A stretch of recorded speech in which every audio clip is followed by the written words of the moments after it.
My name is Leena Vadia. I work here at the ORF, and on behalf of all of us researchers and staff at ORF, I'd like to welcome you to this event. Today's talk is late. Late because Ashok is a friend of the ORF, and he wears many hats, and in one or the other of his hats, he has participated in so many of our activities. And as often happens, you sort of don't look at something that's under your nose, you know. The fact that he should have been talking to us about Vigyan Ashram a long time ago. Some of us have even visited the ashram, and just when I was outside at coffee, I was asking him, do you have a setup where you can entertain visitors and take them around? And he told me something staggering, that they get on average 2,000 visitors in a month.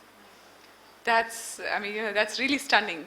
But what I'd like to say is that there are more of us who'd like to go and visit. So post this event, if there's sufficient interest, maybe we'll plan a trip, and then maybe a whole lot of us can go and visit together.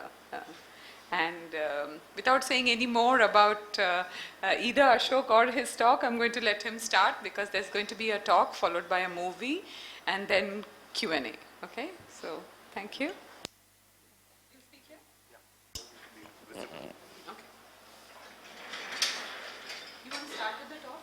My name is Ashok Kalbag. I'm associated with Vigyan Ashram, about which I'll be talking.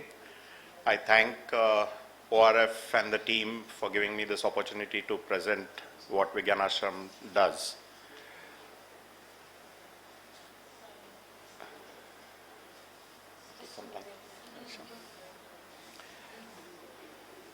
Start with what Vigyan Ashram is all about.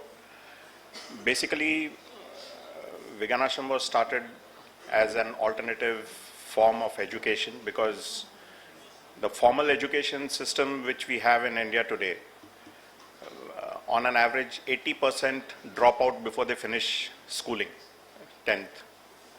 And one of the reasons is that they don't find too much relevance between what is taught in the class and the real life situations that they have to face. So they feel, why should they waste time trying to understand what is inside the classroom when it is of no use to them when they come out of it. And therefore they decide to drop out, and they learn things by doing. And that essentially is the crux of most education, where only when you actually do it, you are learning. Till that time, it's only information, not converted to any knowledge or assimilated.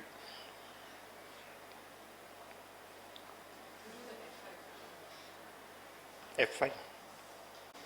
So this is basically a brief presentation on what you can expect and what you should look for in the video that follows. The video will give a full wide perspective of the entire activities that we have. What are the basic things? One of them is, of course, that education is the process by which society deliberately transmits its accumulated knowledge, skills and values from one generation to the next. That essentially is what education means, and not just giving nuggets of information. And that is something which our actual education system seems to have missed. The second important part, which even Plato has said, is through education we need to help students find pleasure in what they have to learn. So unless it is fun, no one wants to study. I mean, it becomes kind of work rather than fun when you're studying, if it's not interesting. Good education has to be based on diverse experiences, and for this, life is the best educator. That again, because in real life, you don't have vertical silos of a particular subject or a particular thing, but you need to be a jack of all trades, so to say, for you to succeed in life. And at best, what the classroom education normally gives is only a part of it, and real life is where you really begin to learn how to do things. All development springs from human knowledge and the endeavor to learn more and more. So if it is made challenging enough, every human being wants to learn more and more And the challenge is in trying to overcome. I mean, like people say, because the mountain is there, you want to climb it. So similarly, if there is a challenge, you want to achieve it. So what was the dream for setting this up? To restore India to a glorious status in the world, prosperity with social justice. That is what it was more than about 300 years back. Compare Ashoka period when India sent out ambassadors of peace to the whole world and influenced the whole of Asia. So that is the status where we would like to go back, and the demographic indicate that we could head there if we do things right at this stage. And the final part of the dream when it was being set up was, I would like to see India prosper and be a pathfinder to the rest. This will happen only when everyone can reach his or own full potential. And that is the objective, to let everyone rise to their full potential. This is what Vigyan Ashram looks like. One thing about this is that this has been built entirely by the students and staff of Vigyan Ashram. Whatever you see in this photograph is all built by the students. The reason is, when we went there, it was a barren hilltop. All the trees and all are planted later on. On that barren hilltop, if those conditions you could live there, then it was really considering that, yes, we have done it, we can stay there. It was started in '83 by Dr. Kalbag as an autonomous center of Indian Institute of Education, which is based in Pune. As an administrative head, we use that. Otherwise, it is an autonomous center. Why the name Vigyan? Because science was his religion, and ashram represents simple living, high thinking. So if you see the photograph, it will give you an idea that there's no hi-fi stuff there except the work that is being done.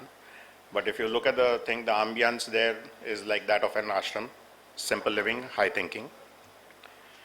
What are the main objective? Take benefits of science to rural areas, because science seems to have benefited only the urban areas, and the rural areas continue to remain poor because they don't know how to come out of that rut, so to say. So that was one of the main objectives. And how was it to be done? Scientific method or natural process of learning was to be introduced. And what does this so-called scientific process mean? It's a process and not a subject, is what I would like to stress. It basically means you observe things, you take measurements, you learn how to take measurements, you start recording things, you do classification, documentation, you exchange information with others, you hypothesize what you are observing and trying to learn, then you do the testing to see if your hypothesis is right.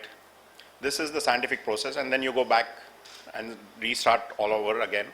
If your peers can do it, they confirm that what you have seen or done is right, and therefore you are on the right track. Otherwise, you tweak it again and see why you failed. Education is the best medium for disseminating technology, because by the definition itself, education implies that you are open-minded, and any new technology can be spread and accepted, assimilated by the population if they are open-minded. And if children are able to take it, because they have no baggage and they don't know that it doesn't work, so they try it out and it works, and therefore others look at it, if the children can do it, why not them? And therefore they accept it. So it's much easier if technology is disseminated through education. The IBT course, IBT is Introduction to Basic Technology. This as a course was recognized by Maharashtra SSC board way back in '85. Presently about 100 schools are already running this program. And the same program as a residential program mainly for school dropouts has been recognized by National Open Schools since '99. So the tagline of Vigyan Ashram is development through education and education through development. And there are 4 basic tenets on which we operate. The first one is learning by doing. So you need to actually do things and not just listen to someone telling you about it. So you learn by doing things. In rural areas, earn while you learn is important, because very often the poverty is so much that just because they need to feed themselves, they will be pulled out of school or education, and therefore earn while you learn became our second tenet. And like I mentioned earlier, in real life, there is no vertical silos or subjects specific matter that you need. You need to be multi-skilled, and therefore the training there is practically all the skills involved. And last but not the least is community service.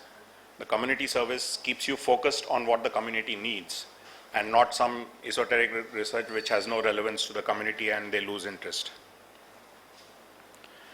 The result was rural development through education system. It has two parts. DBRT is Diploma for Basic Rural Technology, which is a one-year residential program that is run. And IBT is Introduction to Basic Technology, which is run in regular SSC schools in Maharashtra for the 8th, 9th and 10th standards. The curriculum is the same. So let's see what is learning by doing. The more senses that are brought into the learning process, the better is the assimilation of knowledge. And this you can actually see when you see a toddler going around. Any new object that it picks up, it wants to taste it, it wants to feel it, it wants to shake and see if it makes a noise. It wants to bring in all its senses into the learning process, and it is fun. It is like playing. So you always have a very good learning. In fact, till the first 3 years, the learning graph is the steepest, till you enter formal education, and then the graph begins to taper off, unfortunately. Education should be an enjoyable experience. When you look at the kid, you know it, it's loving it. No one has learned to swim or cycle from a book. And that's where I say you need to jump into the water before you learn to swim and not read manuals and learn swimming. And nor has anyone forgotten such skills once they have learned. They are lifelong. The other one which I like to talk about is, have you heard of anyone who has learned to ride a bicycle without ever having fallen? And the key point here is having fallen at least once, twice while learning. The important point again is not that you have fallen, but you get up and start again. In any enterprise, in anything that you learn, there is nothing lost if you kind of fail. Unlike in our education system where it becomes a big stigma if you tend to fail. Whereas we are trying to specify and stress the fact that failure is another step closer to having learned the thing. Learning is actually gaining experience. No amount of telling will give you the confidence that you get by actually doing an act, by doing something. If you are making a product, if you make the product and have a look at it and others appreciate it, then you've learned how to actually do it. But you wouldn't be able to say that you can do it just because you heard someone tell how it is to be done.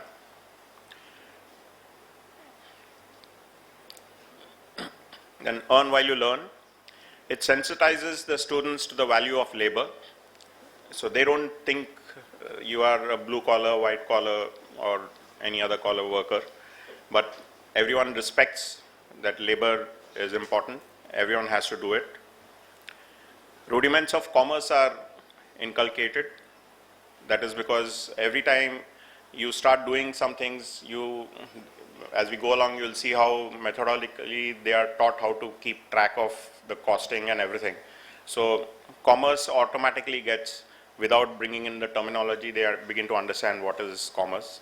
And once that is there, they also begin to realize and they begin to think on how to do innovations to reduce the cost. And you'll be surprised how these school dropouts come out with fantastic innovations. It also gives them the confidence of becoming sustainable, with the result that a lot of our students from every batch, there are invariably several of them who already have made up their mind that they would like to go back to their village and become an entrepreneur, either set up a workshop or get into a business of some kind or the other. or open a poultry for that matter. Last but not the least, it provides service to the community. In fact, almost every skill that we try to develop within Vijnanashram had a root in the community. The very first one I remember, for instance, was in Pabar. If you had a flat, you had to go 20 kilometers to fix it. So one of the first things that we started was tire repair. That was the first service we started doing, filling air and tire repairs. So that became the first. Then we had a workshop set up, because again, if a farmer had a broken plow or any repair work to be done, he would have to carry it 20 kilometers just to fix it and bring it back. Often the transportation would be more than the repair cost. So workshop became another major thrust area, and that provided service to the community. So the community started coming and saying, I have this problem, can you solve it? And that became our next challenge. So sometimes it developed into a new skill being developed or a new technology being developed, including hand pumps. There were thousands of hand pumps, but no one knew how to repair them. So we started setting up, and we did a course on how to repair hand pumps, and today no one complains about hand pumps not working. Again, multi-skill training, intellectual stimulation has to be a broad spectrum. You can't have any one specific thing, because then he will be lost when he comes to a real life problem, because real life problems always don't come as physics or maths or any other subject, but they come across subjects. Real life problems require different skills for arriving at solutions, and therefore multi-skill training does help them provide that. It gives them exposure to different skill sets, so they can appreciate what different skill sets are going to imply, and therefore maybe after they finish this program they can try and focus on a specific. So they don't go to it because my father told me or my uncle told me to go into this trade, but because they feel the need that if I do this, I'll be able to do this particular kind of job, and therefore I would like to go into that. In all these things, there's a common thread. The methodologies remain the same irrespective of which department or thread that you are focusing on. And that again brings us back to the thing that learning is a process, and that process remains the same irrespective of which subject or topic that you are trying to learn. This also gives occasion for different services to the community. Right from in Vijnanashram, in Pabar, for instance, we not only have animal husbandry where we provide service in terms of poultry or looking after some sick cattle, or providing training people how to maintain poultry or milk cattle, but also on low-cost construction, on blood group testing, for instance. You'll see it in the video as we go along. Community involvement, like I mentioned, is the key thing why the community should be involved all the time. In fact, wherever these schools are there, we try to insist that we don't take any government grants at all for setting up the workshop or the program in any school. It requires approximately 1 lakh, and we expect the community to pitch in, because if the community pitches in, it means they are serious about it. And secondly, they'll make sure that they've put in something, so they'll get something out of it. So they make sure that the program runs. The interaction with the community also gives rise to what problems they are facing, and therefore, though our program overall, like I said, the methodology is the same, the problems tackled in different schools are essentially the local problems. So they do something similar in terms of the work content, but the specific projects they take up are what are relevant to that particular area. Community pays for the service. Like I said, tire repair, for instance, was a service which we provided, which we started charging. And because you are charging them some money, it covers part of your cost, and therefore cost of education comes down. Stimulates the community aspirations. To give you an instance, in Pabar, there was a dam being built nearby, an earthen dam, and there was a lot of talk because in Pabar it's a drought prone area, meaning it's in the rain shadow area. So rainfall is less than 500, whereas Bombay gets more than 2,500 millimeters. And the farmers there are only depending on during the monsoon that 500 millimeters, whatever rain comes, and if they can pump. Now, since this dam was coming up, they came out and said, let's have a canal which goes from nearby. And they went and approached the minister. The minister fobbed them off by saying it's a hilly terrain and a canal is not feasible. But they had got accustomed to Vigyanashram being there, so they came to Vigyanashram and said, this is our need, how can you help us? And with a GPS and about 4-5 days with some of the sarpanch and some of the key leaders in the village, they went around and surveyed the area and marked it on a map. And about 2 weeks later went and presented it to the minister saying that this seems to be a feasible solution, so now what? And they had no option but to accept what the villagers were saying. So these aspirational levels increase dramatically once they begin to gain the confidence that yes, it can be done. What does this consist of?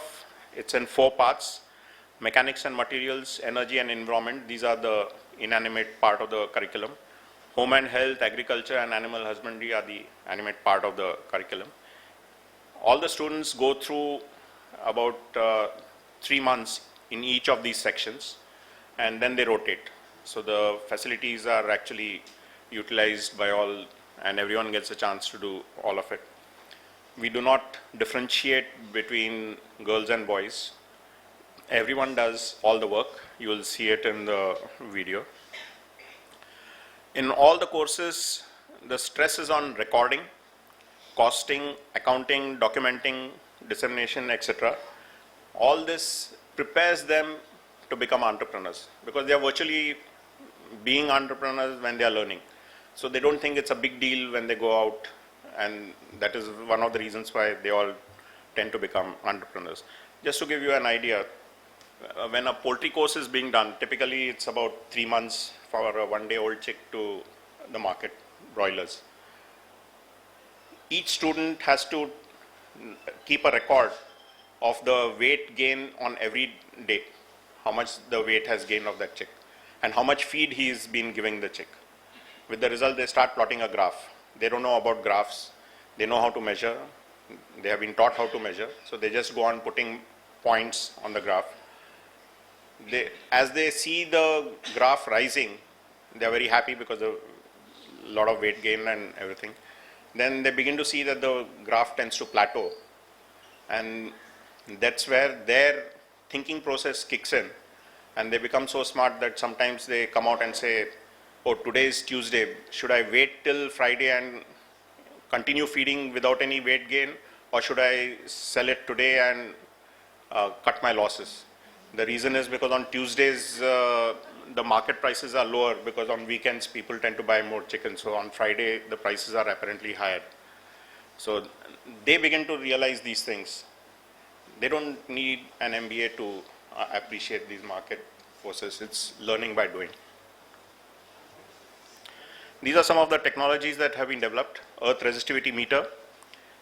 Now, what I would like to highlight here is that the success rate in the first 10 years that we had maintained meticulous records of more than 1,000 plus wells is better than 90%. Meaning, when these school dropouts went and took measurements with this meter, and they plotted the graph and they compare it to like you look up log tables. So you compare it with that, and then you say, okay, if it is here, then approximately this much water at this much depth. And 90% of the wells which were dug based on this all fell within this. They did have some errors, but then those were where farmers had already dug an open well and they wanted to know whether they should go further deep or forget it. So under those circumstances, they need to do these measurements on the side. And because of that, if you have a geographical fault at that place, you tend to go wrong. So that is some learning that we had. MechBull was another mini tractor which was developed. The fact that it was well received is because It was a commercial thing which one of the students started manufacturing, and he's made more than 20 and sold. Till today, Mahindras have actually come into the market with slightly higher price, but almost doing the same functions. So now he has stopped this and done some other workshop things. And low-cost housing, this is the Powell Dome. Again, more than 1,000 have been sold as kits made in Powell. About 120 in Latur after the earthquake had been built there, and about 140 in Bhuj area after the earthquakes. There was an interesting thing that we had in Andhra. There were cyclones in the 90s, and after the first cyclone, they wanted emergency setup, and we sent them some domes, and they set it up, and we had forgotten about it. There's no foundation or anything, so it's very easy to set up, and it's like a mechano kit that you build it up and then do the plastering. After 2 years, the cyclone came, and then we got a letter saying that yours were the only structures standing. And then we realized that the shape of it was probably what gave the benefit, because it had no foundation, so in spite of that, there was no problem at all. I think we'll go over to the video.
It is very quiet in the villages these days.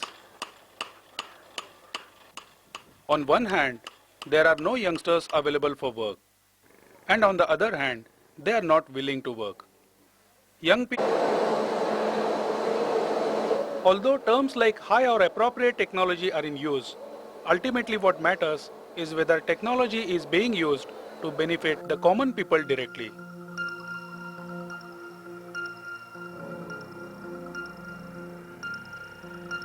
Since there is no chance of the internet reaching Powell, the Vigyan Ashram has used WLL technology to make it accessible to a 25-kilometer area around here. A website has been developed by the Vigyan Ashram and IIT Mumbai, where farmers can post their queries directly. The Krushi Vigyan Kendra at Baramati answers them. The questions are classified crop-wise. In this way, a huge database is being compiled here. Another example of the use of high technology is this Fab Lab, fabrication laboratory set up in the Vigyan Ashram by MIT USA.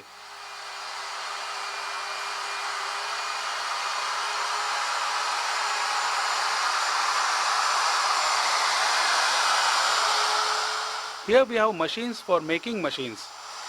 You can try out materials like plastic, wood and metal in this laboratory to prepare prototypes of the machines you have in mind.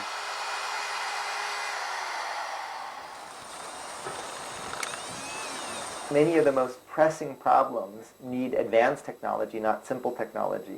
Like I had mentioned, testing milk. That was a good example of it's important for farmers to be paid fairly, it's important for childhood nutrition, it's important for health care.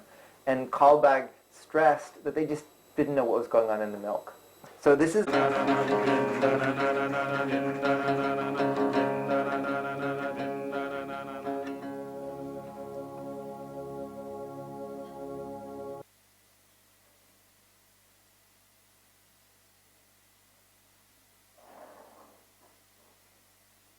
of you have questions.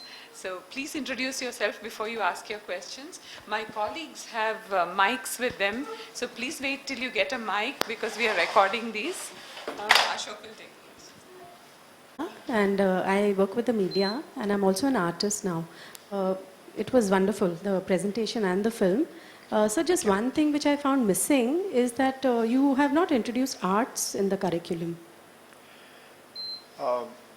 We have not introduced it as part of the regular curriculum, but a lot of students who come, especially from the tribal side, they do have skills with them, which we try to encourage. Okay. So it hasn't been made as part of the curriculum per se, but yes, we do encourage wherever students have their skills, we encourage them. Because that is an essential is to bring No out the doubt. creativity, no, in children. Yeah. Yeah, that was my question. Hi, my name is Sumit. I run Zealand Limited, which is an education company. You mentioned that your dream was to really transform India, and you would really want this form of education to go to every child. So my question is, what is the biggest challenge you're facing in doing that, and how can I help? Well, the challenges are plenty, no doubt. One of the things that we most often try to have is to actually, the children are no problem because they pick up things very easily. It's the parental mindset that my child should do this, or the kind of mindsets that are there. Those are bigger challenges. Though over a period of time, it takes a long time, 25 years now, more than 25 years in Pabal itself. We have seen this change occurring, and the new generation, for instance, the present generation which is there in Pabal, they have gone through the Pabal curriculum and things like that, and it's very heartening when they come and tell us that, for instance, a couple of months back we had this program where one of the farmers came up and said, he was telling his experiences. He had gone through the Vigyan Ashram program, and he was a farmer with a very small plot, and he decided after he finished school that he would rather stay back in Pabal because he had learned so many things in Vigyan Ashram, so he would like to do farming rather than go out and do some industrial work. Most of them would land up in Sakand in some factory. And he was talking about how in the initial stages, some of his colleagues who went out and took up jobs, they earned more to begin with. But today, after about 15-20 years, he finds that as a farmer, he has grown and his income is more than his colleagues who went to the factories. And he leads much better quality of life rather than the factory life and the city life that his friends have done. And now it's too late for his friends, but they regret that they didn't follow his example. So that's very heartening for us. But these mindsets will slowly change. Like I said, I mean, gave you so many instances where you begin to see that slowly those people, I mean, these things don't happen overnight. They take a long time to percolate down and see the benefits, and then they slowly change. So it's basically a slow process. I mean, what has happened in last several centuries almost, you can't change overnight.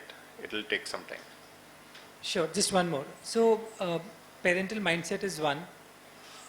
In order for a school to incorporate the IBT curriculum, because we run about 110 schools all over the country. So for a school to incorporate the IBT curriculum, what does it take? We have it all on the website. The curriculum is there. What we need, basic equipment for the workshop, that equipment is also there. But our focus has been basically rural schools, because we are focusing on the 80% who are in the rural areas who drop out of schools. On an average, in the rural areas, it's a pathetic scene. So we are focusing mainly on the rural areas where, like I said, that earn, value, learn, and those concepts become very relevant. And therefore, they tend to take it on in their stride. The same thing could happen in urban areas as well. Similar things, I won't say same, because we are talking of service to the community. So you will be competing with professionals when you're in an urban area, whereas in rural areas, very often that service is just not available. So anyone giving that service is, even if it's a student who is learning and making mistakes, is fine. So those kinds of changes will be there. But the important point is learning by doing. And that is the key. Like one of the principals in the video also mentioned, in the initial stages, even when CAPART came and did a survey and they talked to the principals, they found that typically in a school we would have only a certain group which would opt for this as an elective, because this is as an elective for the SSC. And if you compare the average of those compulsory courses, 5 subjects that I think SSC needs, those 5 subjects, if you compare students who have taken this elective and students who have not taken the elective, the principals indicated that typically people who don't take the elective, their average is in the around 45% in the SSC. Whereas students who have taken this elective, and there is no segregation for people who do it, it's only on a first come first serve basis. The average of these students, excluding this subject, so that you're not comparing different things, has jumped to 60% and above. So that's the kind of difference it has made for the same subjects. Working with your hands stimulates your mind, and that was evident from this. So it's not just bookish knowledge which is really what stimulates the mind, it's working with your hands. And therefore we do insist that things be done as practicals, and then we teach them about the theory behind the practical, so they appreciate what is done. And you can see so many instances. I mean, in urban areas, for instance, you see, let's say, the helper with a dumper truck. If it stalls, he uses a crowbar and single-handedly he is able to move the vehicle. No one taught him that this is type 2 lever or type 3 lever, but he's learnt it the hard way. Now these things, if you tell them that this is the principle behind it and therefore this is how you do it, I'm sure next time he comes across a similar thing, he will apply it and move forward. I mean, that we see as genuine education. Hello, sir. Good evening. Sir, my name is Vincent. Sir, since of memorizing the facts and mugging it up, why don't we have an education which is imaginative, how to deal with the problems of society, like MPhil, PhD train, post-graduation train, junior college, senior college. That way we have regular teachers. Now he said how to replicate it, but we don't have teachers to replicate it. So why don't we have training modules, programs, and the main thing, since we're giving subsidy, why don't we give 3 lakh for each student and have locality, community-based these centers which will train all these individuals, and we can have businessmen right from the root level, from 10th standard itself. Since we're giving subsidy 3 lakh, we give to every student of all over the country, and have in regional language. So the training should be in regional language, not in English. English should be communication and conversation based, because the child will get confused. So that way India will shift, because in the olden days Gurukul system was in the regional language. So we bring the regional of all states in their respective areas and locality, community, and involve the students, participate, contribution and participatory, not involvement and engagement. Then there will be a change. Thank you.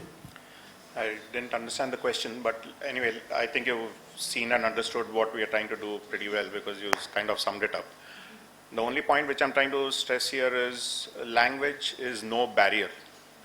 We get students from Assam, we get students from the south, from Tamil Nadu, we get from Orissa, and they don't understand Marathi, though Marathi is the spoken language locally.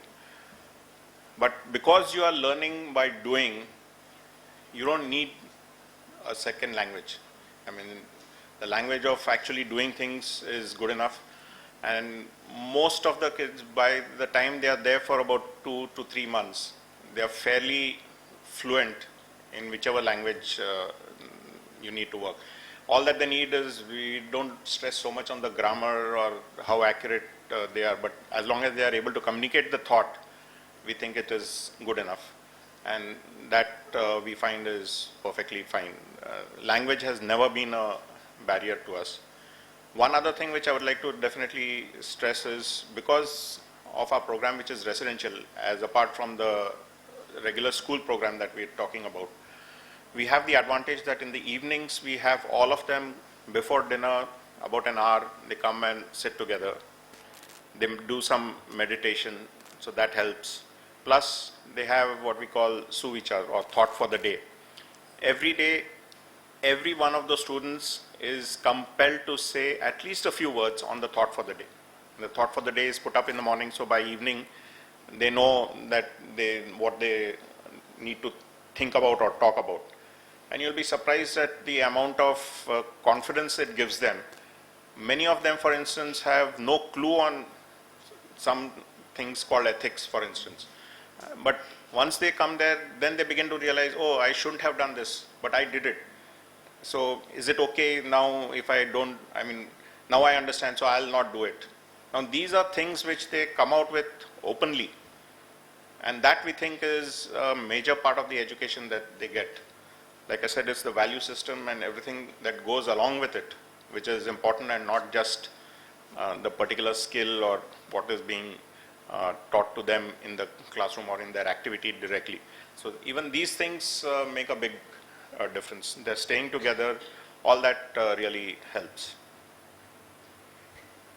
I would like to ask you one question. How do you take care of safety? Because usually these engineering things are to be done at certain age, and there are things like child labor and all these problems also. How do you, this becomes a totally different way of education then, and how do you tackle it?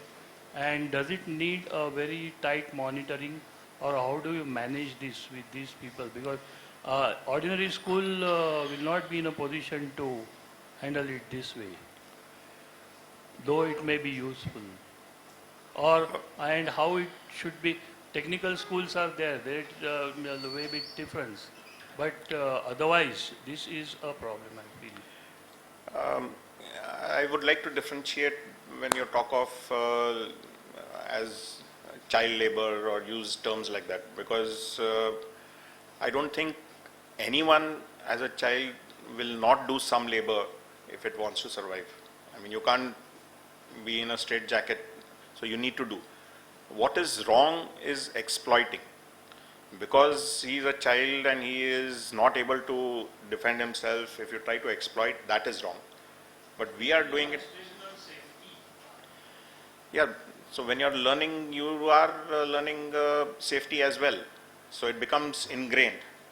For instance, if you look at, yes, let me put it in a more contextual term. How many deaths do you have on the streets today? Does it mean you are not going to let your child out on the street? So it is part of that. You need to teach them how to be careful. You need to teach them what are the safety things. It's all part of learning. Why do you tend to take risks? Partly because you are ignorant, partly because you are overconfident. But so if you... Is there a special method that to achieve this? Because anybody will like to teach a child about this, but it's a high risk. How do you exactly achieve it? It is a high risk when it is not known what you are going in for. But if you know what you're going in for, I don't think it's a high risk. Risk is a perception. But you have developed a special method there to do It's this? learning by doing. That's what I'm saying. But your stressing teachers again. monitor them in a particular way? See, we don't have, for instance, more than 10 people working on anything. So the supervisor instructor is fairly aware of what each child is doing and each one is doing. And yes, we also were afraid to begin with, but then you need to be brave enough and you give the responsibility to the child, they'll rise to the occasion. It's not that they are irresponsible. It's our misconception that children are irresponsible. You show that you are giving them the responsibility and they need to behave responsibly, they do behave responsibly.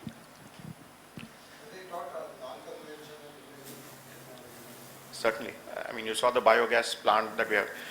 Virtually anything that you require there, we have put our fingers in. Whether it be solar or part of our meals are cooked under solar cheflers. We have done that. Then how the soya thing, for instance, can be cooked.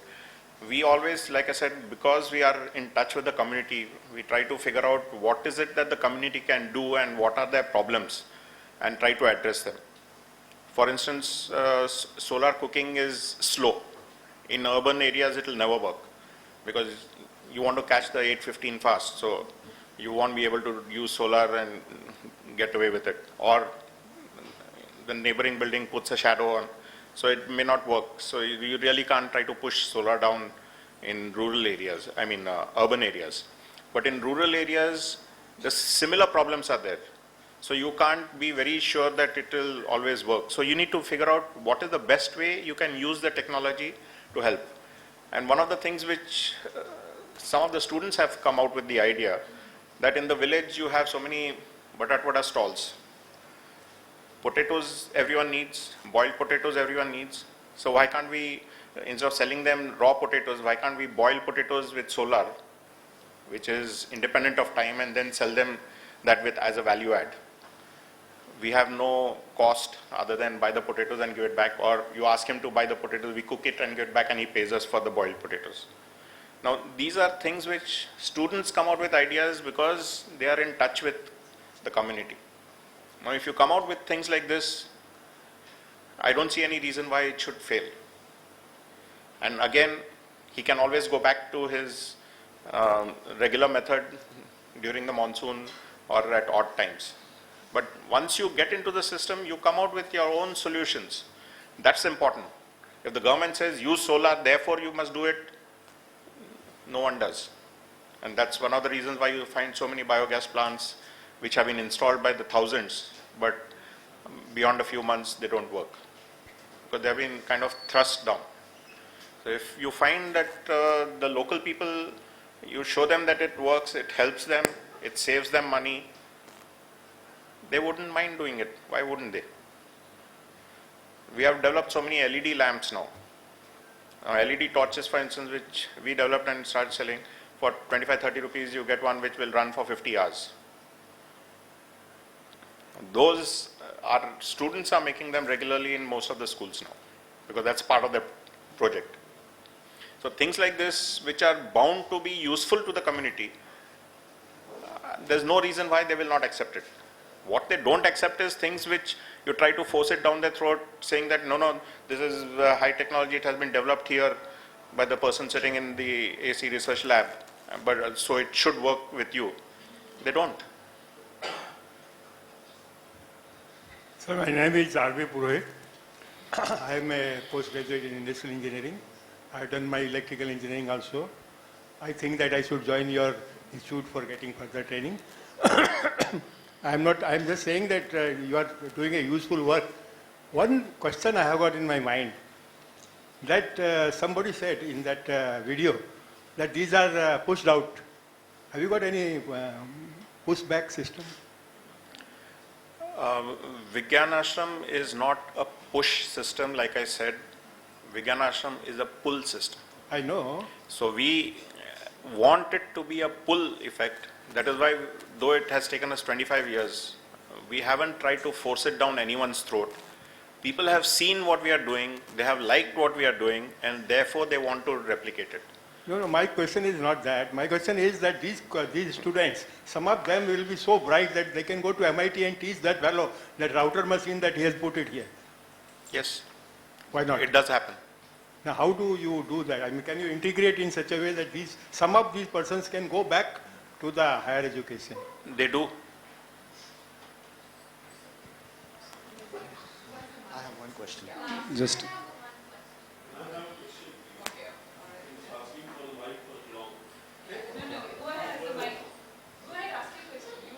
Yeah, I have the mic. Okay. So I am Sandeep, and I run a small NGO in Mumbai which does activity-based learning in science. And I have a question about a small clip in the video, which is about how the passing rate going up from 50% to 80%. So how is it that using activity-based learning in science, you've managed to raise the the passing in English and social sciences as well? No, I didn't get your question quite right. How did they raise the pass rate? No, we didn't raise the pass rate. What I'm saying is the average which the students were getting without this curriculum improved. The students improved their understanding of the subject and therefore they got a better grade. I'm not saying all of them did or On an average, that's the trend that was seen. Because working with your hands stimulates your mind. That is quite clear to us now. Yes. I just had is to introduce myself. I'm Richard B. D'Souza from Mumbai itself. I follow with on the same path of the students. I'm a dropout student too, but did is a lot of achievement to do my standard 10th.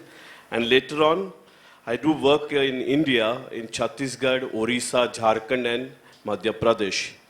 I help out the tribal children there and the people there.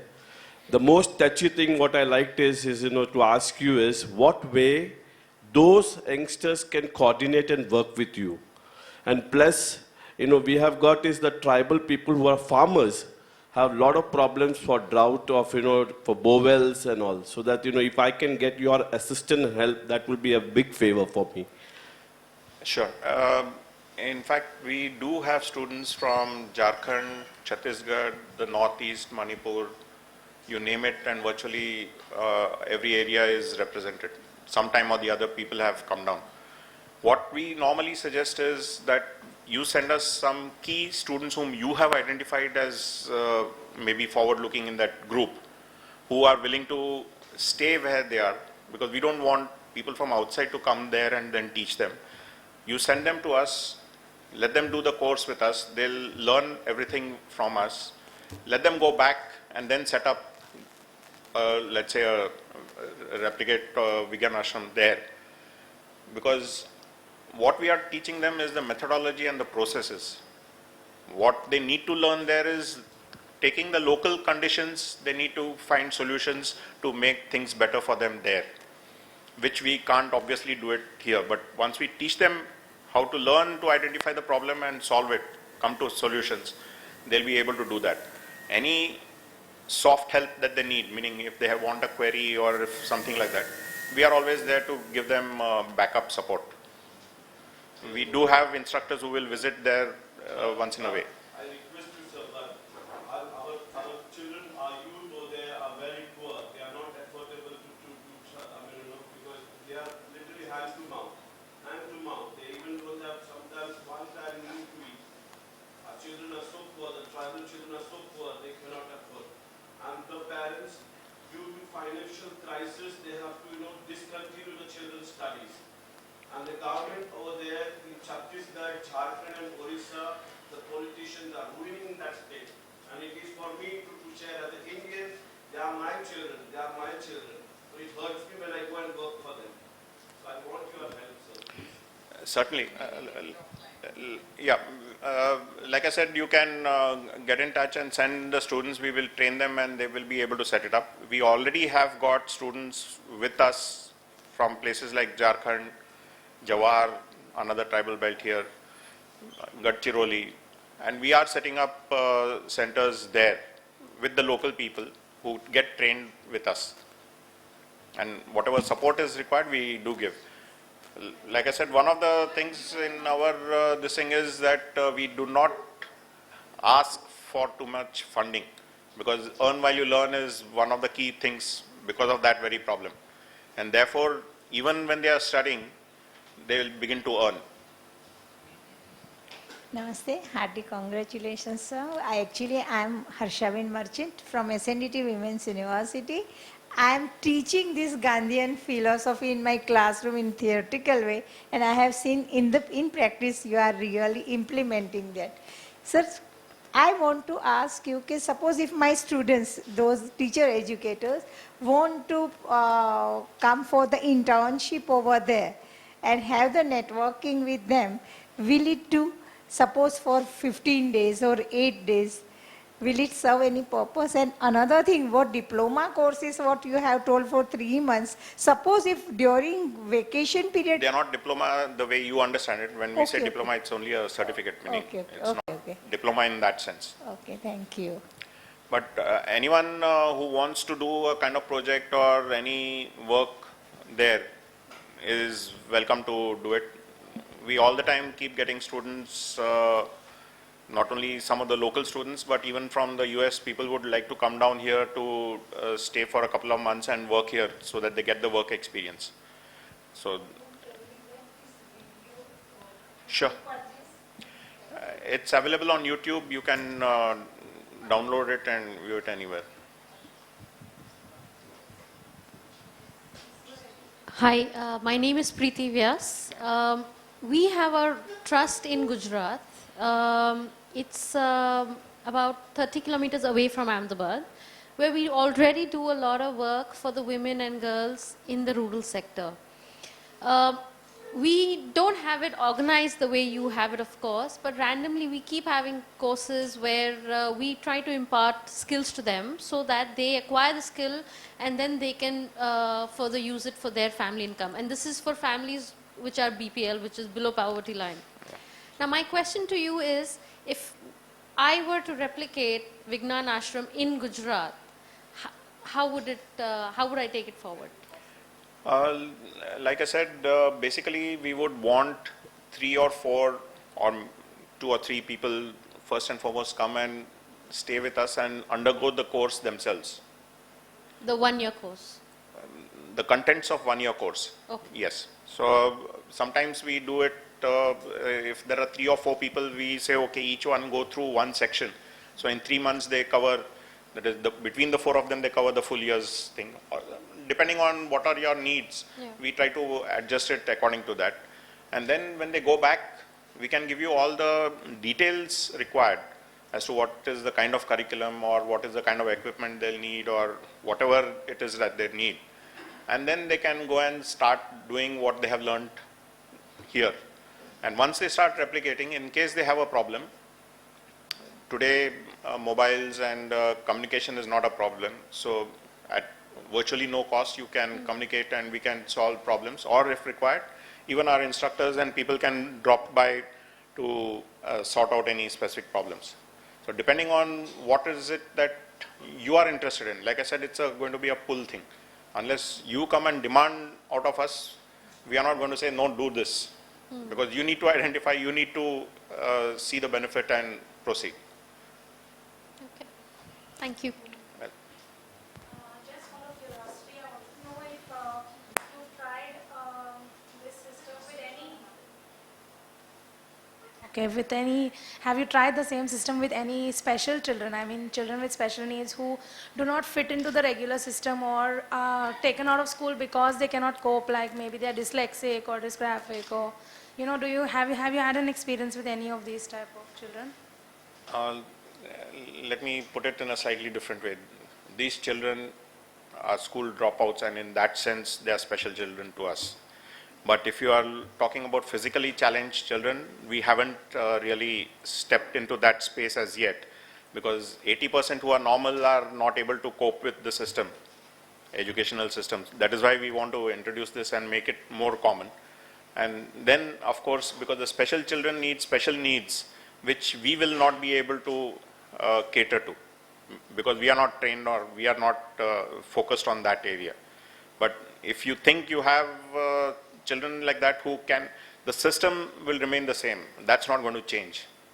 But if you have teachers who are trained for the special children of that type with physically challenged, then they could come to us, see the system, learn the system, and go back and replicate.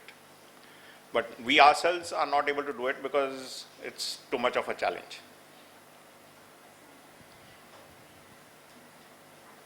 Hi, sir. You said the community people help you to build the centers. They pitch in with the money. So, sir, how do you make them pay for the center? Like, how do they afford it? It's not so simple in that sense.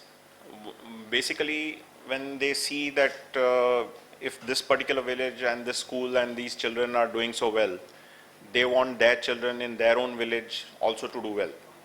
And therefore, if it comes to, it's not that the villages are very poor in that sense, because many of them have got some resources, but they are not able to put it in a format in which they will stand to gain in that sense. So once we show that this is the thing, then they can step forward and they are willing to do. No one wants to, let me say, gain something if they think that by investing a little bit, they will make that gain. To give you an instance, when a poultry shed was being built, They saw that we are doing things in low cost and we are invariably managing to do it at a price which is cheaper than what they have been paying for. So typically in those areas they used to have wooden rafters and tiles put on the poultry sheds. So when they came to us, he categorically said, no, I want a low cost thing. So we did the costing and told him that if you do it with steel and angles, it works out much cheaper, because you can make a lighter structure, and steel was cheaper than the wood he would get at that point. And so he agreed, and then we went and built it for him, and he got it for 30% less. So he was thrilled. So once he was thrilled, then there were 3-4 other people who wanted to come in. Everything has grown like this. With the result, what has happened is, by the time these 2-3 other people saw that he had gained and they wanted also things like that. Some of our students had graduated through that 1-year course, and they became the entrepreneurs who became contractors to build things for them. So it became a kind of snowballing effect. Today, I mean, when we went to Pabalaba in '83, there was not a single workshop there. Today there are more than 6 workshops, all of them fully loaded, meaning they have more work than they can handle. To the extent that now you have hardware material stores which have come up in Papad because these guys need to buy stuff. Whereas previously you wouldn't have even got a nut or bolt there. So these things go on building. I mean, they see each other progressing and they want to do it also. One more question. Can I?